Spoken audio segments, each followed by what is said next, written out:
The 360 on Energy and Carbon, hosted by 360 Energy.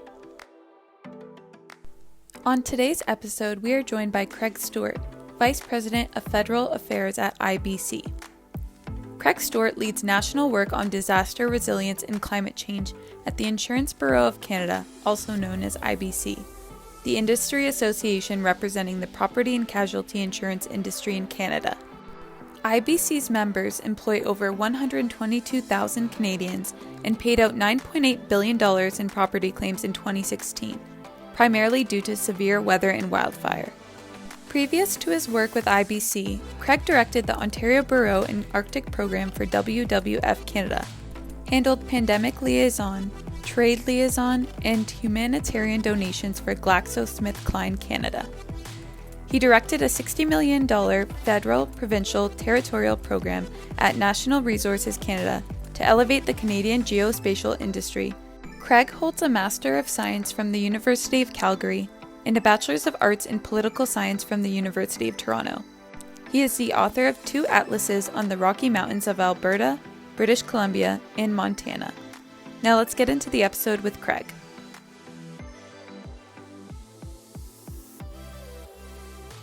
Well, good morning, John, and I see you're back at the UK. I hope you're keeping well. Trip was good back there? I am. I should have been using the backdrop of the office and pretended I was still in the office, but yeah, back in the UK. Good to be here, though. Look, I know we've been talking about this internally for a long time, and I'm so happy and pleased that we have Craig Stewart from the Insurance Bureau of Canada to talk about climate change and issues that are impacting clients around Canada, but certainly he'll be talking about Canada specifically, but it's impacting everyone around the world, and we have listeners all around the world. So, Craig, thanks so much for joining us, and I really look forward to our sessions with you. I appreciate that. It's great to be here. So what I'd like to do, if I could, I'll start off the questions. It's really informal. I'll start this off with you. And so the first question is, can you describe your role in the organization and how long you played that role within the Insurance Bureau of Canada? Sure. So the Insurance Bureau of Canada is the trade association for property and casualty insurers in Canada. So our members make up about 80%, 85% of the market in Canada. And our membership is essentially reinsurers, familiar names like Munich Re, Swiss Re, and then the leading Canadian insurers, which include Intact, Aviva, TD Insurance, names like these that your listeners will certainly be familiar with some of them. We really focus in on, as an organization, in the area of obviously auto insurance and auto insurance regulation. But what I focus on is climate change, and which is essentially a property and commercial insurance issue. And I deal with that nationally. So essentially I lead the work across the country. And it means working really closely with our federal government and provincial governments, essentially because it's a growing national issue of interest to subnational and federal governments. So we lead the work. I lead that work with the team that's distributed now at new COVID days, based in Toronto, but also across the country. I can only imagine that this job has become even more critical and important to the insurance industry. That's why we're so happy to have you online here. Can you just share with our listeners, like, your background and how long you've been playing this role, Greg? Sure. So my background, I led the sort of industry development program for the geomatics industry, which is geographic information systems, that sort of technology, GPS, for the Canadian government. I did that for several years. I also worked with World Wildlife Fund, led their Arctic program, and worked heavily on their climate change work here in Canada. And that work really, those 2 pieces in particular, I've done other things, but those 2 pieces in particular have been really relevant as the insurance industry has grappled with, the need for much better models to model the physical risk that we're seeing exacerbated by climate change. And of course, the WWF work, which had a big international component, really prepared me for the work at IBC. I've been with IBC leading this now for 8 years, but I've been working on climate issues for about 20. Thank you. Well, I'm going to cut to the meat on this with a question that I think everybody will want an answer to. And that is, has climate change already impacted insurance costs and rates? And if so, what type of impact has it had? So insurers price risk. That's what we do. And the way insurance works is that, insurers will take on risk in exchange for paid premiums, and then they'll hold that risk, part of it, but then they'll pass it on also to reinsurers, basically to the global capital markets. Those contracts around reinsurance are based on stacking. So the more severe an event is, that the higher that event penetrates in the stack, the more the payout is. And as we've seen in Canada, but around the world, these severe weather events intensifying, causing, there's more events, there's more that break the catastrophic threshold, which in Canada is $25 million in losses. We're seeing them lose, we're seeing greater and greater payouts now. That does have an impact. It has an impact on the reinsurance rates that insurers are paying in Canada. Those reinsurance premiums have gone up. And as a result, as you would expect, insurance rates are rising as a direct result of these events. No one event affects premiums that a consumer or a business would pay. It's the overall trend that we're looking at. And in Canada, to give you an example, our average payouts were around $400 million a year back in the 2000s, and they have quintupled in the past 5 years, gone up 500%. We're now seeing average payouts on the order of $2 billion a year, each and every year for probably the last 4 years. So that gives you an idea of how quickly the risk is increasing with regards to property and commercial loss payouts due to severe weather. And you can imagine that premiums are rising as the risk rises. Oh, that's a wake-up call for people who go, well, I don't need to worry about climate change because the impacts of it aren't really going to affect me today. I mean, that will be, there's no business, is there, that can trade without being insured. Yeah, that is interesting. Thank you. Just to follow up on that, Greg, is there predictions of where this could go? Like, you talked about it trending in the last 5 years. Is there any forecasting where this could go based on the modeling that you guys are doing? Well, the insurers have been ringing the alarm bells since the 1980s. Global reinsurers in particular were out in front of this back in the 1980s when really no one was paying attention to it.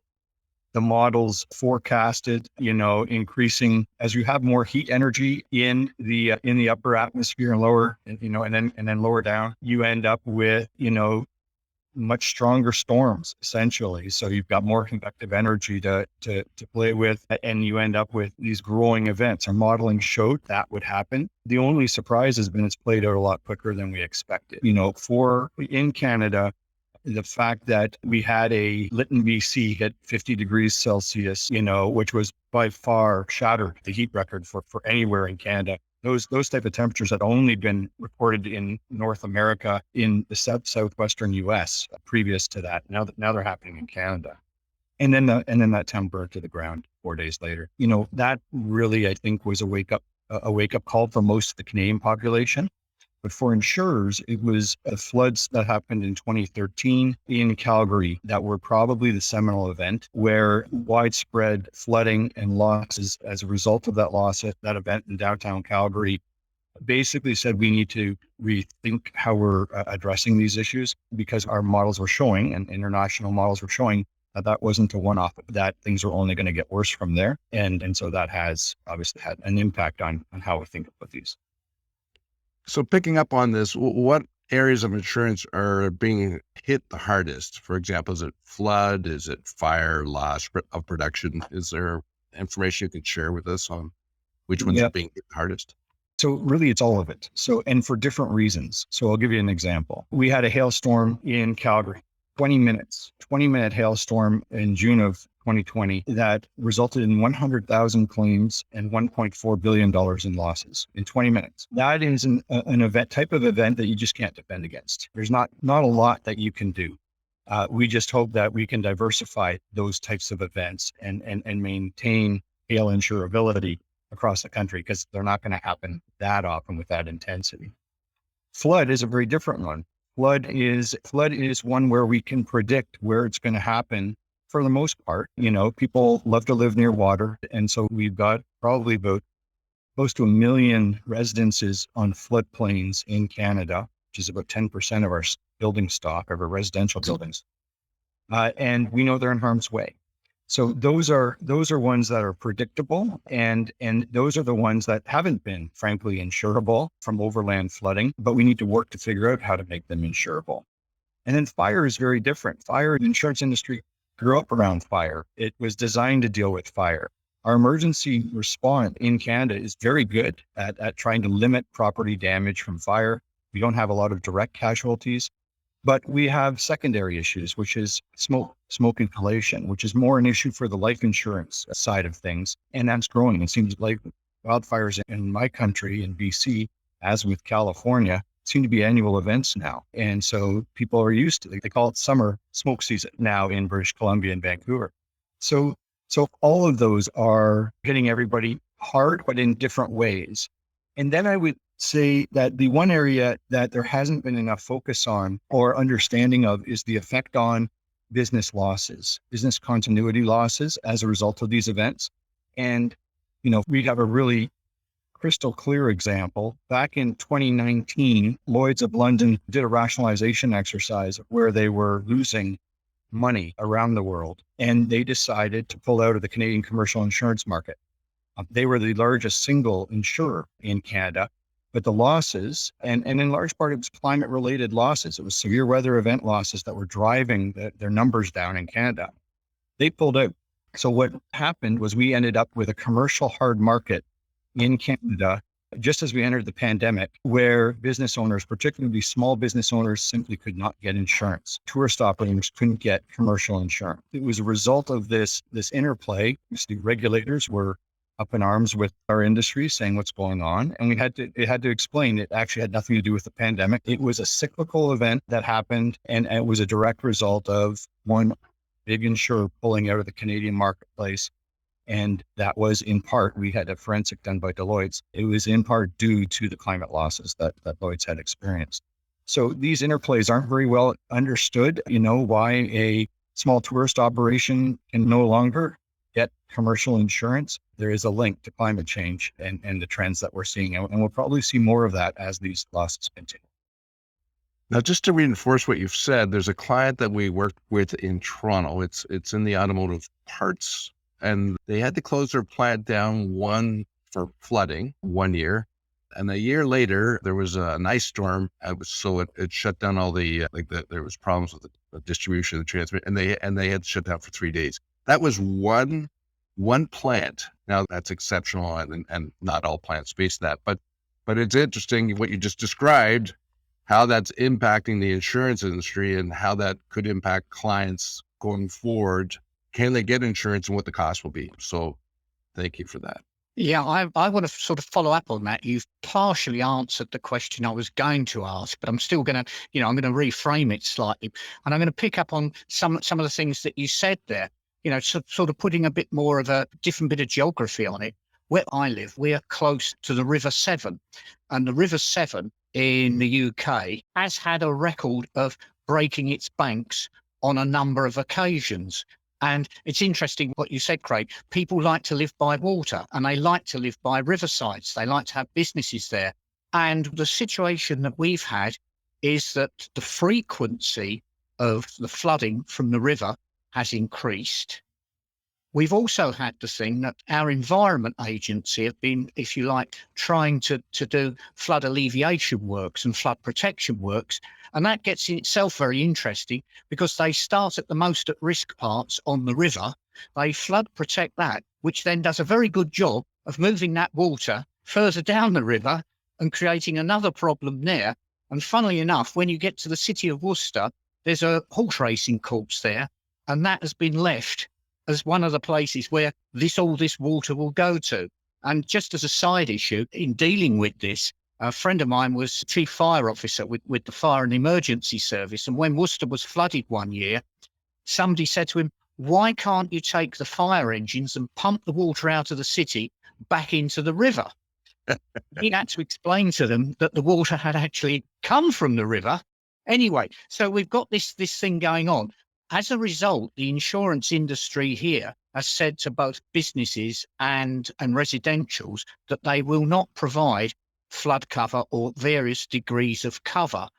And before I ask you to comment on this, one of the other things, touching on what you said, with the local Chamber of Commerce, there was a report that showed with the increased frequency of flooding, some businesses weren't recovering from the business loss aspect before they got hit by the next flood. So, they're not getting back to think. And I suppose the question's going to be, we all know the gamble with insurance. It is a gamble, isn't it? It's taking a risk. You're looking at the risk. What should we do with it?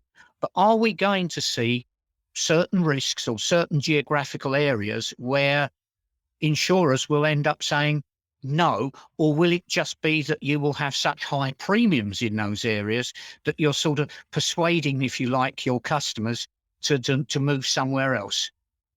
So the answer is yes, but we can do something about that. So this is where partnerships between insurers and governments really need to come into play. Because of those events in the UK, of course, your government, and insurers collaborated to design Flood Re, which, is an effort starting with residences. I understand it's being extended to the commercial sector now, but it's an attempt to keep those 2.5 to 3% of residences insurable, and through essentially a partnership between government and insurers. In Canada, we're studying the Flood Re arrangement really closely, as well as the NFIP, National Flood Insurance Program in the United States, and the multi-peril approach that France has taken.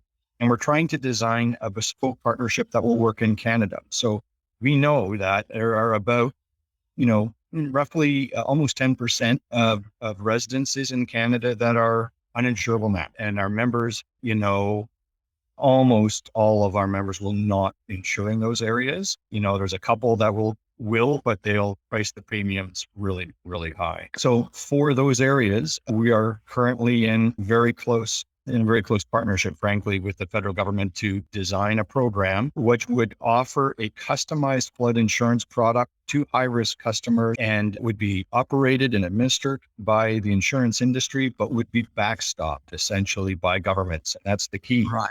No, governments are going to, right now they're paying, we just saw during the pandemic, governments are playing this role. They're the insurer of last resort. They do need to step in when you have a catastrophe. That is one of the roles of governments.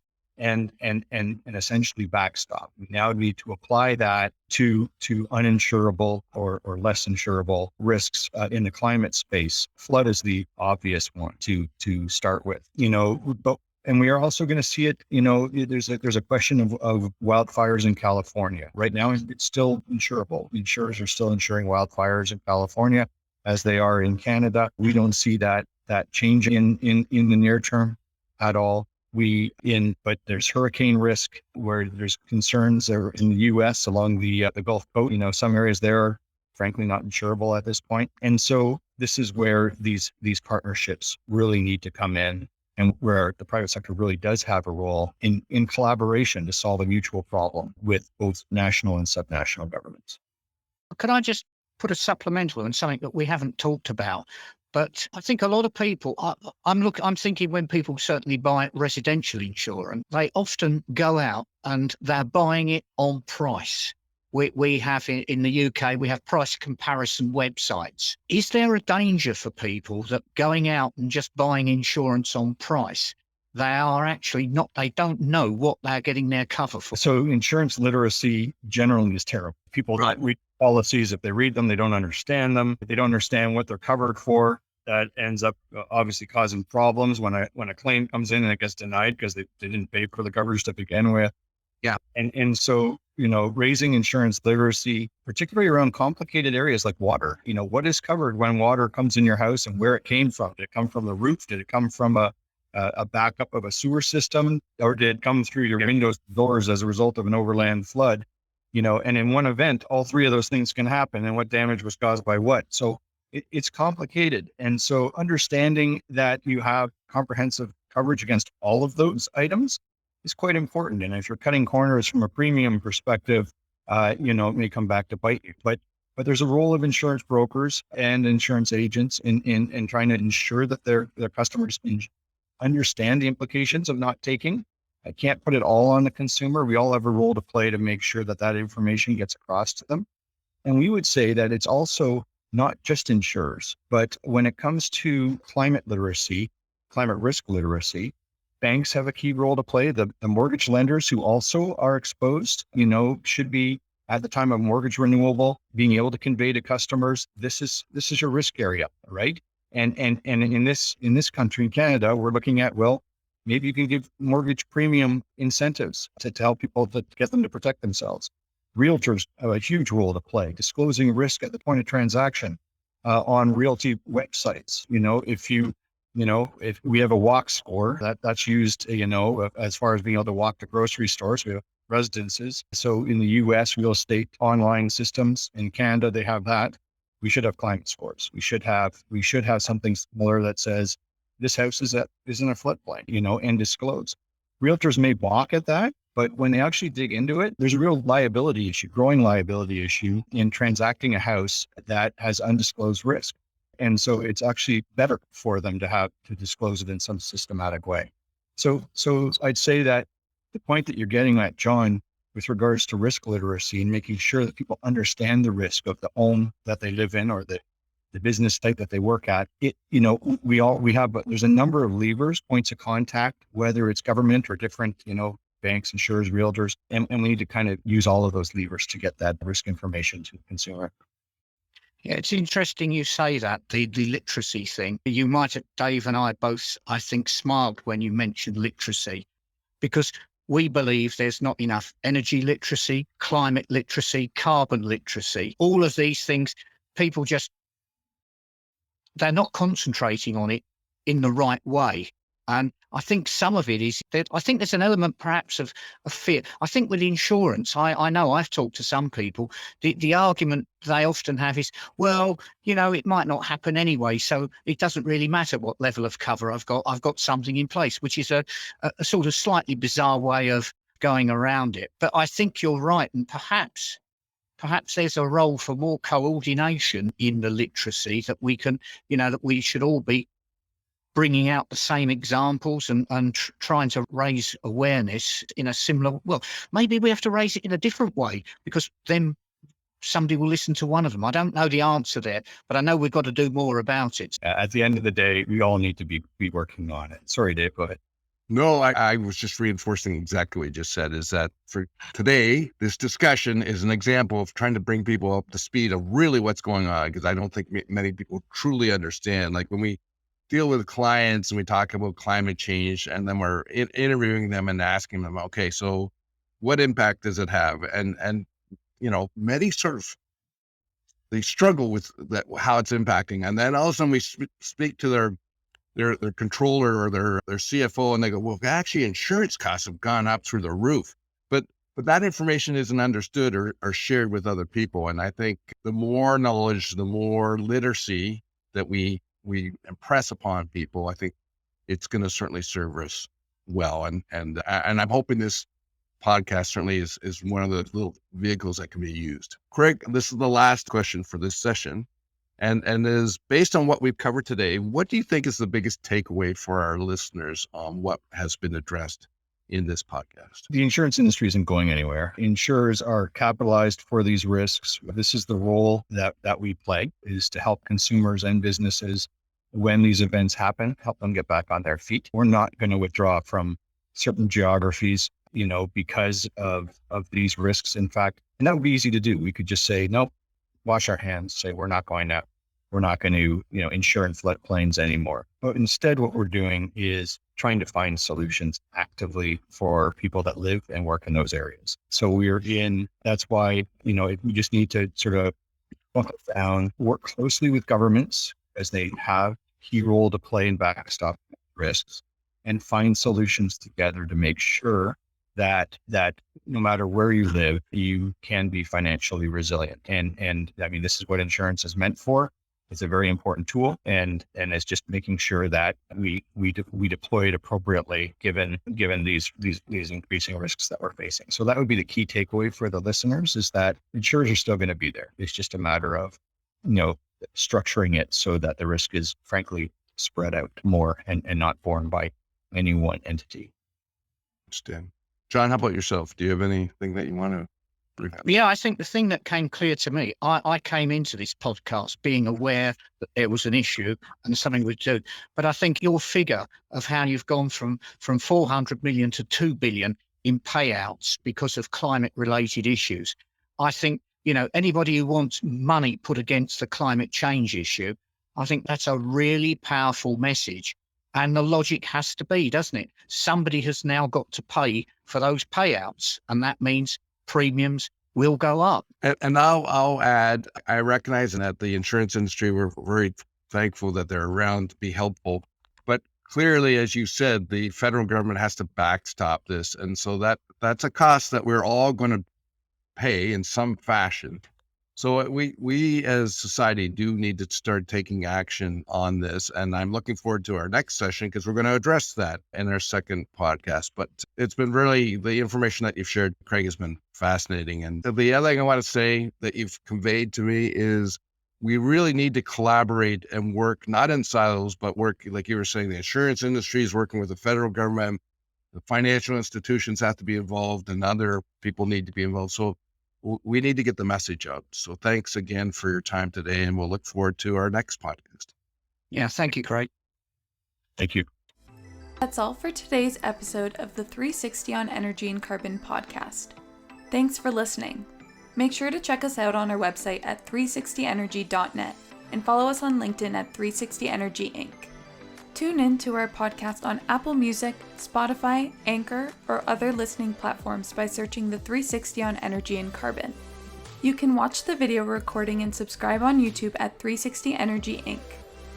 Email us your feedback at podcast@360energy.net or comment on our LinkedIn posts. See you next week.